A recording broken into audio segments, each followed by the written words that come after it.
For 3 weeks, humanity said nothing. The galaxy waited for their response.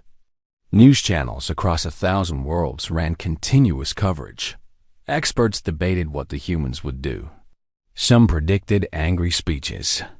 Others expected demands for justice.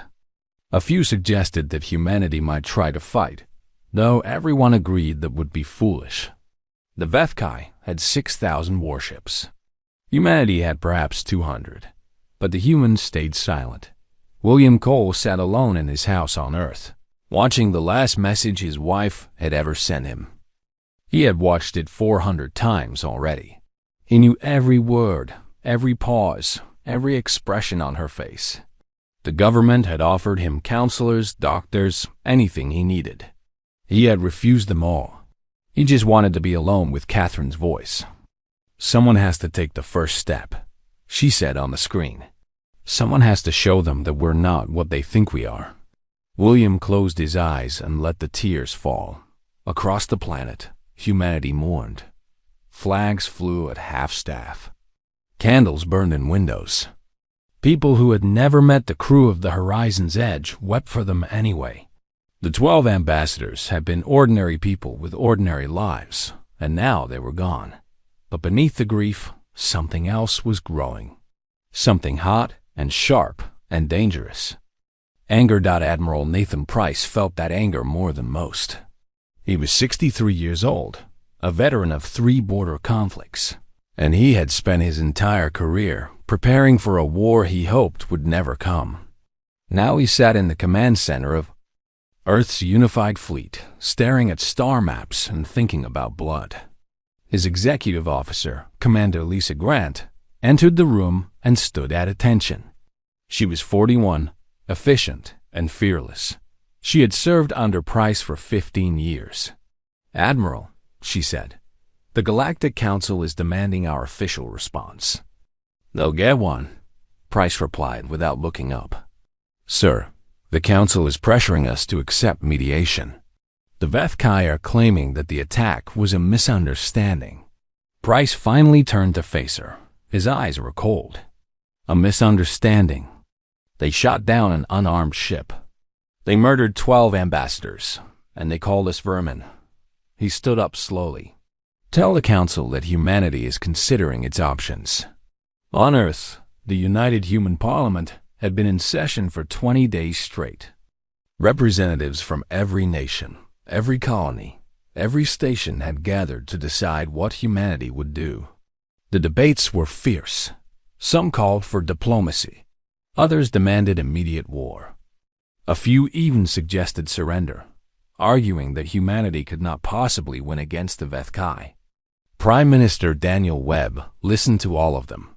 He was 58 years old, a former soldier who had entered politics to prevent wars, not start them. But as he listened to the debates, he felt something shifting inside him. He thought about Catherine Cole. He thought about her last words. He thought about what it meant to be human in a galaxy that considered them vermin. On the 21st day, he finally spoke. "We have 2 choices," he said, his voice echoing through the silent chamber. "We can accept this crime. We can bow our heads and show the galaxy that humanity can be slaughtered without consequence. We can teach every species out there that our lives mean nothing." He paused, letting his words sink in. "Or we can remind them why our ancestors survived ice ages, plagues, world wars, and themselves. We can show them what happens when you push humanity too far." The vote was unanimous. For the first time in human history, every nation agreed on something. War. What followed was unlike anything the galaxy had ever seen. Humanity did not prepare for war the way other species did. They did not spend years building ships and training soldiers. They had no time for that. Instead, they transformed. Factories that had built cars and appliances switched to producing weapons and armor. Shipyards that had constructed cargo vessels began turning out warships. Mining companies donated their entire fleets to be converted into combat vessels. Generation ships that had been carrying colonists to distant worlds were emptied and transformed into carriers. Civilians volunteered by the millions. Old soldiers came out of retirement. Scientists abandoned their research to develop new weapons. Engineers worked without sleep to upgrade every ship in the fleet. Admiral Price watched the reports coming in from across human space. Every day brought more ships, more weapons, more soldiers. The numbers were still far below what the Vthkai had, but they were growing fast. How are we doing this? Commander Grant asked one evening, staring at the fleet reports in disbelief. Price shook his head slowly. We're human. When we decide to do something, we do it. No matter the cost. The Vthkai watched from afar. Their intelligence network reported increased human activity, but their analysts dismissed it as panic. They have perhaps 200 combat-capable vessels, the Vthkai War Minister told his council. Even if they double that number, we outnumber them 30-1. Let them come. It will be over in days. They did not know about the mining ships with weapons welded to their hulls. They did not know about the passenger liners converted into troop transports. They did not know about the prototype weapons that human scientists had been developing in secret for decades. They did not know that humanity was not preparing for a war. Humanity was preparing for a reckoning. On the 22nd day of silence, Admiral Price finally gave the galaxy its answer. He stood on the bridge of his flagship, the Eternal Vigil, and broadcast a message on all frequencies. To the Vthkai Dominion, he said, his voice calm and cold. 3 weeks ago, you murdered our ambassadors. You broke the only law that matters. You called us vermin. He leaned forward, his eyes burning with barely controlled fury. You wanted to see what vermin can do? Look up at your skies. We're coming. He cut the transmission. Behind him, Commander Grant studied the tactical display showing their fleet's position. Over 400 human ships were in formation, with more joining every hour. Admiral, she said quietly, we're still outnumbered. Price nodded. Numbers don't win wars, Commander. Will does. He turned to face his crew. Every person in this fleet knows we might not come back. They volunteered anyway. Every ship out there is crewed by people who lost friends, family, fellow humans in that attack. The Vthkai think this is about politics or territory or pride. He shook his head slowly. It's not. It's about showing the galaxy that humanity protects its own, no matter the cost. The fleet began to move. Across human space, other fleets did the same. 37 strike groups, each commanded by officers who had accepted that they might die, launched toward Vthkai territory. The silence was over. The storm was coming. The galaxy had one rule that nobody could break. For 3,000 years, every species followed it without question. The rule was simple: never harm an ambassador. Diplomats were protected. Messengers were safe. This law had stopped countless wars before they could begin. It allowed 1,000 different species to live together. Among the stars, they called it the Covenant of First Contact. Humanity had joined the galactic community only 40 years ago. They were young compared to the ancient civilizations that ruled the stars. Humans were still learning how things worked out here. They were still figuring out who to trust and who to avoid. But they were eager and hopeful. They believed that friendship was possible with anyone willing to talk. The United Human Parliament chose their best people to represent humanity among the stars. Ambassador Catherine Cole was one of them. She was 52 years old, a former teacher who had spent her life studying languages. She could speak 17 alien tongues fluently. She believed that communication could solve any problem. She believed that every species, no matter how different, could find common ground. Catherine had a husband back on Earth named William. They had been married for 23 years. Every night before she slept, no matter where she was in the galaxy, she would record a message for him. She would tell him about her day, about the strange and wonderful things she had seen, about how much she missed him. William would watch these messages every morning with his coffee. It was their way of staying close across the vast distances of space. Catherine was given command of the diplomatic vessel called the Horizon's Edge. It was a small ship, unarmed, painted white with the symbol of Earth on its hull. 12 other humans served with her. They were translators, cultural experts, and support staff. All of them had volunteered for this mission. All of them believed in what they were doing. The Vthkai Dominion had invited them to their homeworld. The Vthkai were one of the oldest species in the galaxy. They had built an empire spanning 200 star systems. They were tall, scaled beings with 4 arms and eyes that glowed like dying embers. They were proud. They were powerful. And they had never liked humanity. To the Vthkai, humans were an infestation. They bred too quickly. They spread too far. They asked too many questions and showed too little respect for their elders. The Vthkai had argued against allowing humanity into the galactic community. They had lost that argument, but they had never forgotten their anger. Still, the Covenant demanded that they at least pretend to be willing to talk. So they sent an invitation to Earth, offering to discuss trade agreements. It was an opportunity that humanity could not refuse. Catherine Cole read the invitation 3 times before accepting it.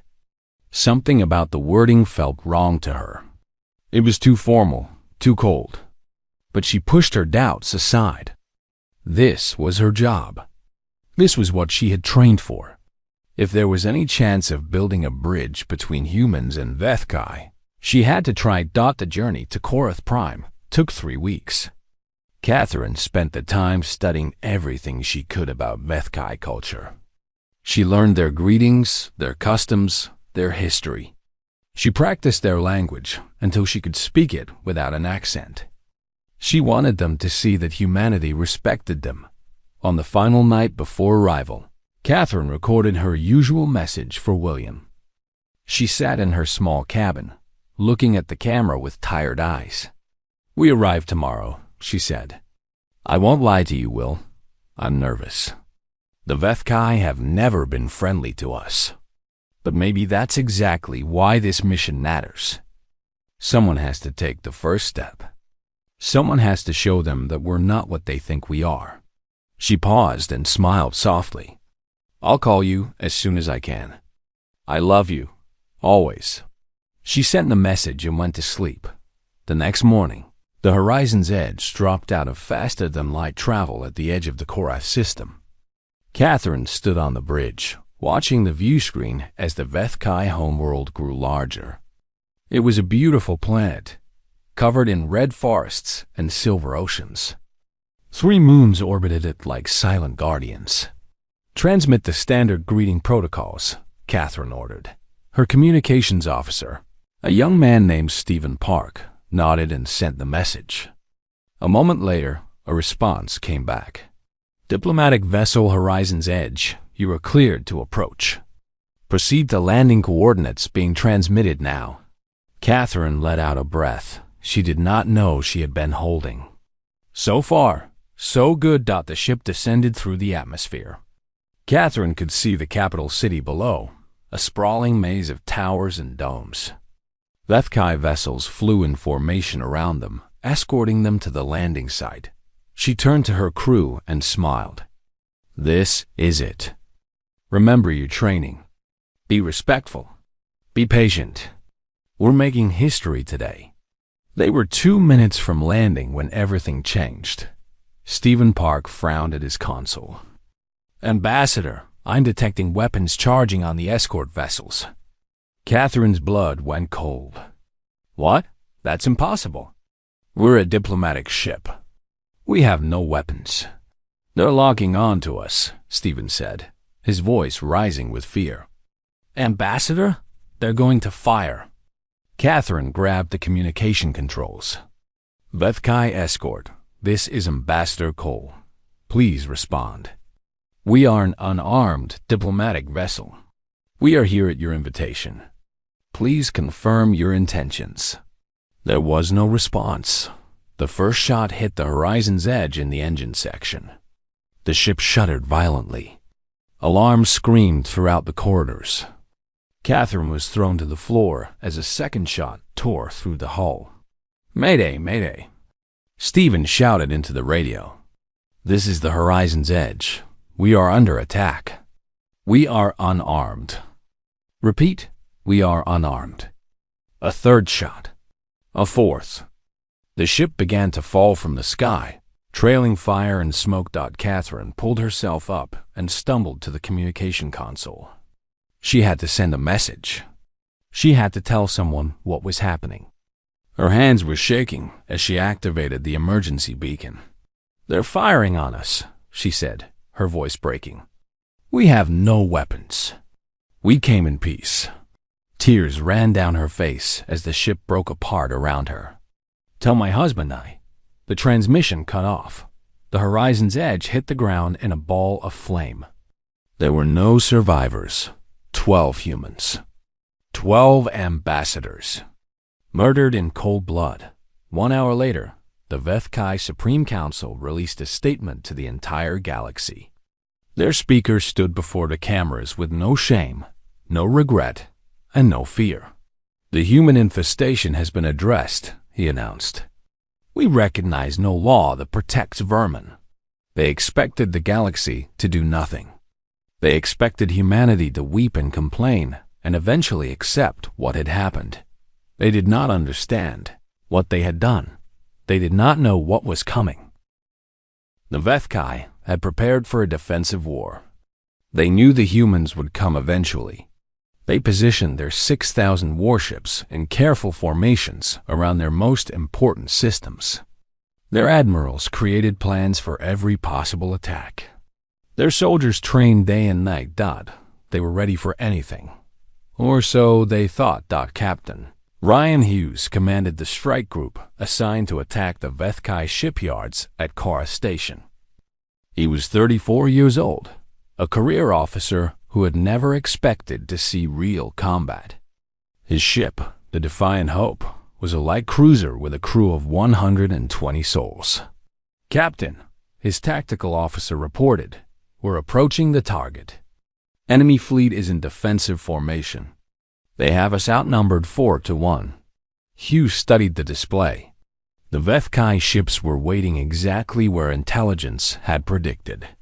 They looked confident, prepared, unafraid. He smiled grimly. They don't know what's about to happen. Across Vthkai space, 36 other strike groups were having similar conversations. The humans had not come to fight a traditional war. They had come to break the Vthkai military so completely that it would never threaten anyone again. The first attack hit the Corth Station shipyards at exactly midnight, local time. Hughes led his ship straight into the enemy formation, ignoring all the rules of space combat that every military academy taught. His ships did not try to outmaneuver the Vthkai. They did not try to find advantageous positions. They simply charged forward, firing everything they had. The Vthkai commanders were shocked. No species fought like this. It was suicide, but the humans kept coming. Lieutenant Commander Maria Santos led her squadron against the military academies on Corth Prime's third moon. Her ships were old, converted cargo vessels with weapons barely capable of threatening a real warship. She had 42 ships against 300 defenders. "All units," she broadcast to her squadron, "remember why we're here. Remember the Horizon's Edge. Remember Catherine Cole." Her ships tore into the enemy formation like wolves among sheep. They used tactics that no one had ever seen before. They flew too close to the Vthkai vessels, making it impossible for the enemy to use their heavy weapons without hitting their own ships. They rammed damaged vessels into enemy formations. They deployed nuclear weapons at point-blank range. Maria's ship was one of the first to die. A Vthkai cruiser caught her with a full broadside, tearing her vessel in half. But before her ship exploded, she managed to send one final order. "Don't stop. Don't retreat. Make them remember us." Her squadron obeyed. When the battle ended 3 hours later, the military academies were burning rubble. Maria's squadron had been reduced to 11 ships, but the Vthkai had lost over 200. Commander Patrick O'Brien targeted the fuel depots that supplied the Vthkai fleet. His mission was considered impossible by every military analyst. The depots were deep in enemy territory, protected by automated defenses and constant patrols. No one expected him to succeed. Patrick did not care about expectations. His strike group spent 2 weeks sneaking through enemy space, avoiding detection, hiding in asteroid fields, and behind gas giants. When they finally reached the fuel depots, they attacked without warning and without mercy. The explosions lit up the sky for millions of miles. Enough fuel to power the Vthkai fleet for a year burned in a single night. Patrick lost half his ships in the attack. He himself was badly wounded when his bridge took a direct hit. But as he was carried to the medical bay, he smiled through the blood on his face. "That's for Catherine," he whispered. Back at Corth Station, Captain Hughes was fighting for his life. His ship had taken 17 hits. 3 of his decks were exposed to space. Half his crew was dead or wounded. But he refused to retreat. "Captain," his tactical officer said, voice shaking with fear, "3 Vthkai cruisers are closing on our position. We can't win this fight." Hughes looked at the display. His ship was crippled. His weapons were failing. His engines were barely functioning. Any reasonable commander would surrender or flee. Hughes was not feeling reasonable. "We don't need to win," he said quietly. "We just need to make them bleed." He opened a channel to his surviving crew. "All hands, this is the captain. Prepare for ramming speed. It has been an honor serving with you." No one argued. No one begged for mercy. Every surviving member of his crew simply acknowledged the order and prepared to die. The Defiant Hope accelerated toward the enemy cruisers. The Vthkai captains could not believe what they were seeing. They fired everything they had at the charging human vessel. Explosions tore through the Defiant Hope's hull. Whole sections of the ship broke away, but still it came. The first impact destroyed the Defiant Hope and the cruiser it hit. The explosion was so powerful that it damaged the second cruiser badly enough to take it out of the fight. And the third cruiser, trying to avoid the wreckage, flew directly into a field of debris that tore its engines apart. 3 enemy ships, destroyed by one crippled human vessel that refused to surrender. This scene repeated itself across Vthkai space. Human ships that should have fled instead charged forward. Human soldiers that should have surrendered fought to the last breath. Human pilots that could have escaped instead guided their burning vessels into enemy hangars. The Vthkai had expected to fight a war against a weaker enemy. They had expected easy victories and minimal losses. They had expected humans to behave like every other species they had ever faced. They were wrong. Within 72 hours, the Vthkai had lost 4,000 ships. Their shipyards were destroyed.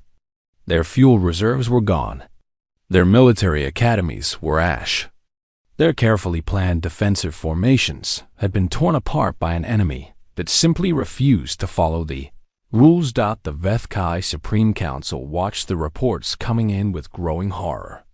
This was not supposed to happen. Humans were supposed to be weak. Humans were supposed to be afraid. Humans were supposed to know their place. How is this possible? The Vthkai War Minister demanded. "They are insects. They are nothing." His aide showed him the latest casualty figures. Human losses were staggering. Nearly 60% of their attacking forces had been destroyed. But they had killed far more than they had lost. And more human ships were arriving every hour. "They're not fighting to win," the aide said quietly. "They're fighting to hurt us.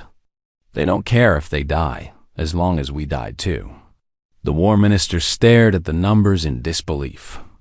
He had studied warfare for 200 years. He had fought against a dozen different species. He had never seen anything like this. What kind of creatures are they? He whispered. Outside his window, the sky was full of fire. Human ships were everywhere now, cutting through the Vthkai defenses like knives through flesh. The blood tide had arrived, and it was just beginning. Admiral Nathan Price brought the main fleet to Corth Prime on the 5th day of the war. His flagship, the Eternal Vigil, led a formation of nearly 800 human vessels. Many of them were damaged from earlier battles. All of them were low on ammunition. Every crew member had been awake for days, but they had come anyway. Corth Prime hung in space before them, a beautiful world of red forests and silver oceans. The Vthkai homeworld. The place where the Supreme Council had given the order to murder 12 human ambassadors. The place where this war would end one way or another. The planet was not defenseless. 2,000 Vthkai warships formed a wall between the humans and their homeworld. Orbital defense platforms bristled with weapons. Ground-based cannons pointed toward the sky. The Vthkai had gathered everything they had left to protect their home. Commander Lisa Grant stood beside Admiral Price on the bridge, studying the enemy formation. Her face was pale with exhaustion, but her eyes were sharp. "Admiral," she said, "even at full strength, we couldn't break that formation. We're outnumbered, outgunned, and out of position." Price nodded slowly. He had known this moment was coming. He had prepared for it. But that did not make it any easier. "We're not going to break it," he said. "We're going to go through it." Grant looked at him. She understood what he meant. They all did. "Send the order," Price continued. "All ships, prepare for final approach. Tell them to remember why we're here. Tell them to make every shot count. Tell them," his voice caught for just a moment, "tell them I'm proud of them." The order went out across the fleet. 800 ships began their advance toward the Vthkai defensive line. The battle for Corth Prime lasted 18 hours. It was the bloodiest engagement in the history of galactic warfare. The first wave of human ships hit the Vthkai formation like a hammer striking stone. Explosions filled the space between the two fleets. Ships on both sides were torn apart in seconds. The darkness of space became bright with fire. Captain Amy Richardson commanded the carrier New Phoenix. She was 29 years old, the youngest carrier captain in human history. She had been promoted just 3 weeks ago, after her predecessor was killed in the first wave of attacks. Now she stood on her bridge, watching her fighters launch into the chaos. "Ma'am," her flight coordinator reported, "we've launched everything we have. But there isn't enough deck space to recover them all when they return." Amy nodded. She had known this when she gave the order. "Tell our pilots to fly until their fuel runs out. Then they can find other ways to be useful." Her pilots understood. They flew their fighters until the tanks were empty, then ejected and used hand weapons to attack Vthkai ships from their escape pods. Some of them managed to land on enemy vessels and fight their way inside. Others simply aimed their disabled fighters at enemy bridges and waited for impact. Not one of them retreated. Not one of them surrendered. Admiral Price watched the battle unfold from the Eternal Vigil's bridge. His ship was in the thick of the fighting, taking hits from multiple directions. Damage reports came in constantly. Fires burned on 3 decks. The port weapons array was completely gone. "Admiral," a crewman shouted, "enemy cruiser closing fast on our starboard side."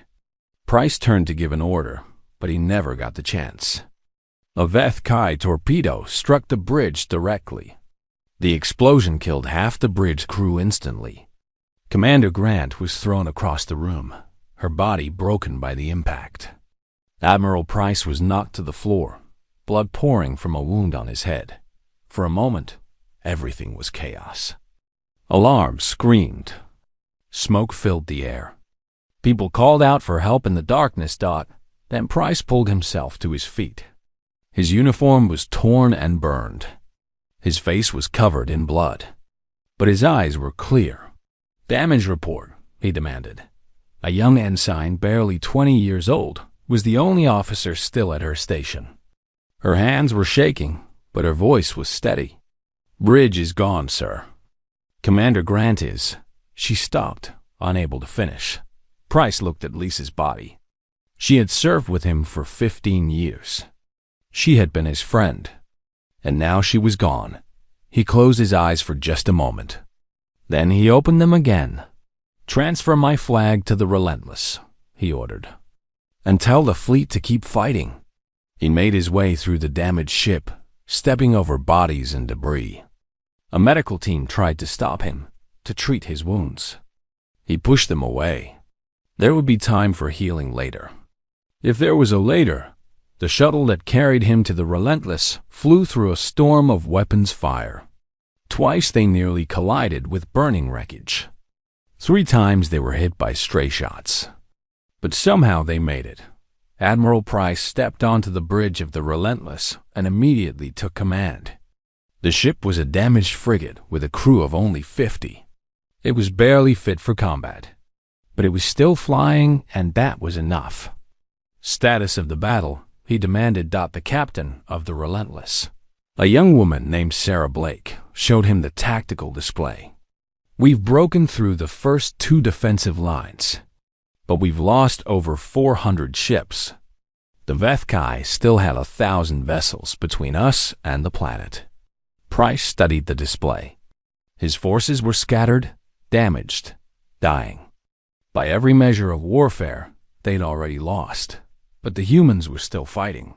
"Order all ships to converge on my position," Price said. "We're going to punch through their center." The remaining human ships gathered around the Relentless. 300 vessels, most of them barely holding together. They formed a rough wedge formation with the Admiral's ship at the tip. "All ships," Price broadcast. "This is Admiral Price. In a few minutes, we're going to charge the center of the Vthkai fleet. Many of us will not survive, but those who do will reach Corth Prime. We will make the Vthkai answer for what they did." He paused. "Remember Catherine Cole. Remember the 12. Remember why we came here. And show them what humanity can do." The wedge began to move. The Vthkai threw everything they had at the advancing humans. Ships exploded by the dozen. The space around the wedge became a wall of fire. But the humans did not stop. They could not stop. They had come too far to turn back now. The Relentless took hit after hit. Sections of the ship broke away. Crew members died at their stations. But Price stood on the bridge, refusing to leave, refusing to fall. "Almost there," Sarah Blake reported, her voice tight with pain. She had been wounded by shrapnel, but refused to leave her post. "We're almost through." One final Vthkai cruiser moved to block their path. It was massive, easily 10 times the size of the Relentless. Its weapons charged, preparing to destroy the human flagship once and for all. Price looked at the enemy ship. Then he looked at his own damaged vessel. He made a decision. "All hands, brace for impact. Ram that cruiser." The Relentless accelerated toward the enemy vessel. The Vthkai captain tried to move out of the way, but it was too late. The human frigate struck the cruiser, amidships, at full speed. Both ships exploded, but the path to Corth Prime was clear. The surviving human ships, barely 200 now, poured through the gap. The Vthkai fleet was broken, scattered, defeated. Below them, the homeworld of their enemy lay defenseless. Admiral Price, somehow still alive in an escape pod, broadcast one final message. "Vthkai Supreme Council, you have 1 hour to surrender unconditionally. If you refuse, I will reduce your cities to ash. Not because I want to, because you taught us that some crimes can only be answered with fire." The galaxy held its breath. The hour began to count down. The Vthkai Supreme Council gathered in their ancient meeting chamber, deep beneath the surface of Corth Prime. They were 12 beings, the oldest and most powerful of their kind. For 3,000 years, their ancestors had ruled this empire. They had conquered 100 worlds. They had crushed a dozen rebellions. They had never surrendered to anyone. The High Counselor, a massive Vthkai with scales that had turned white with age, looked at the message from the human admiral. His forearms trembled with rage. They dare to threaten us? He growled. These insects? These vermin? We will never bow to creatures such as them. High Counselor, one of the younger council members said carefully, our fleet is destroyed. We have nothing left to fight with. Perhaps we should what? Surrender? Admit that we were wrong? The High Counselor slammed his fists on the table. We did what needed to be done. Humans are a plague upon the galaxy. History will prove us right. The debate continued for 45 minutes. Some council members wanted to fight. Others wanted to negotiate. A few quietly suggested evacuation. In the end, the High Counselor's voice was the loudest. Send our response, he commanded. Tell the humans that the Vthkai Dominion will never surrender to vermin. Tell them to do their worst. We are not afraid of them. The message was sent. Admiral Price, now aboard the destroyer Silent Justice, received it 5 minutes before his deadline expired. He read the words slowly, letting them sink in. They refused to surrender, he said quietly. Captain Sarah Blake, who had somehow survived the destruction of the Relentless in another escape pod, stood beside him. Her arm was in a sling, and half her face was covered in bandages. But she was still on her feet. Admiral, what do we do? Price was silent for a long moment. He thought about Catherine Cole. He thought about the 12 ambassadors who had died. He thought about the thousands of human soldiers who had given their lives to reach this moment. He thought about what humanity had become in the past. Few weeks. Then he thought about the millions of ordinary Vthkai who lived on the planet below. Workers, farmers, teachers, children. People who had never done anything wrong. People who had simply been born into a society led by monsters. Target the Supreme Council building, he ordered. Only the council building. Nothing else. Blake looked at him with surprise. Sir, after everything they did? We're not them, Price said firmly. We didn't come here to commit genocide. We came here to deliver justice. He opened a channel to the planet below. People of Corth Prime, this is Admiral Nathan Price of the United Human Fleet. Your leaders have refused to surrender. In 55 minutes, I will destroy the Supreme Council building. Only the council building. All civilians in the surrounding area should evacuate immediately. Humanity does not murder civilians, but we do not forgive those who murder ours. He closed the channel and sat back in his chair. For the next 55 minutes, the human fleet waited in orbit. Below them, the people of Corth Prime scrambled to evacuate the area around the government complex. Thousands of Vthkai fled their homes, looking up at the sky in terror. The Supreme Council did not move. They sat in their meeting chamber, confident that their bunker would protect them from anything the humans could throw.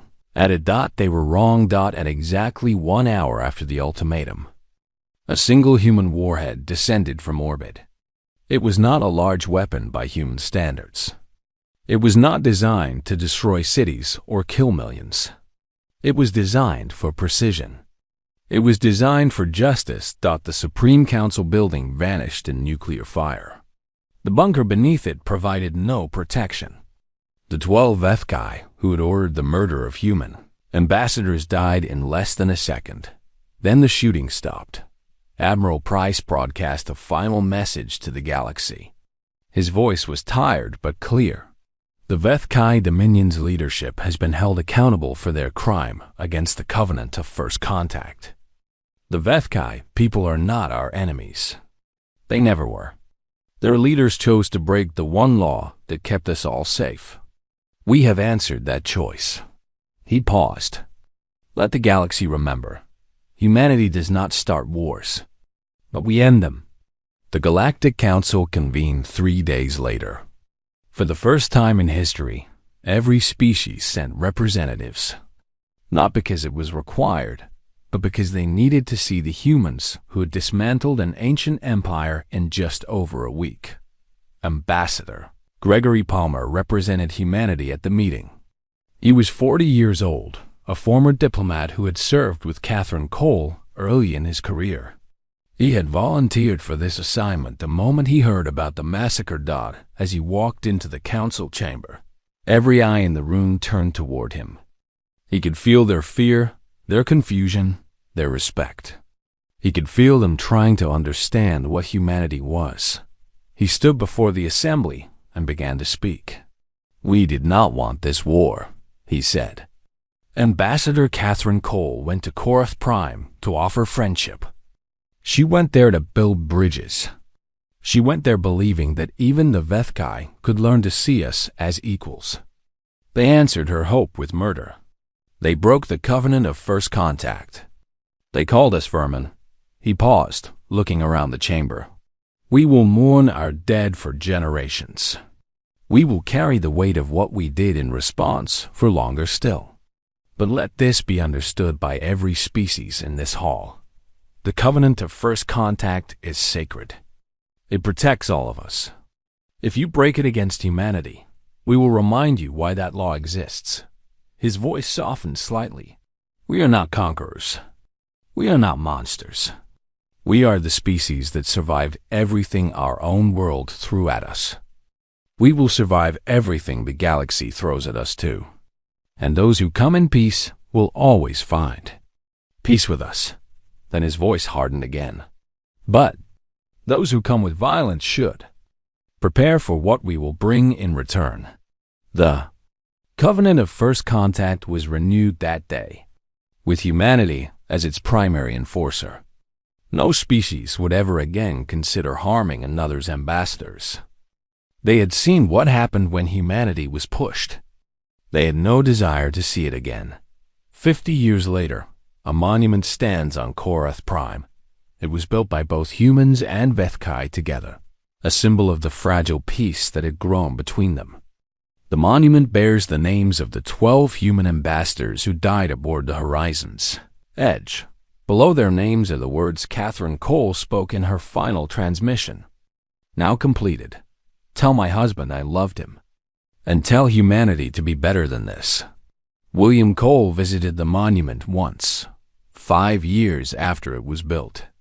He was an old man by then, his hair white and his steps slow. He stood before his wife's name for a long time, saying nothing. Then he reached out and touched the stone, feeling the letters carved into its surface. "I told them," he whispered. "I told them everything." Beside the monument sits a small garden, tended by both humans and Vthkai. The two species would never be friends. Too much blood had been spilled for that. But they had learned to respect each other.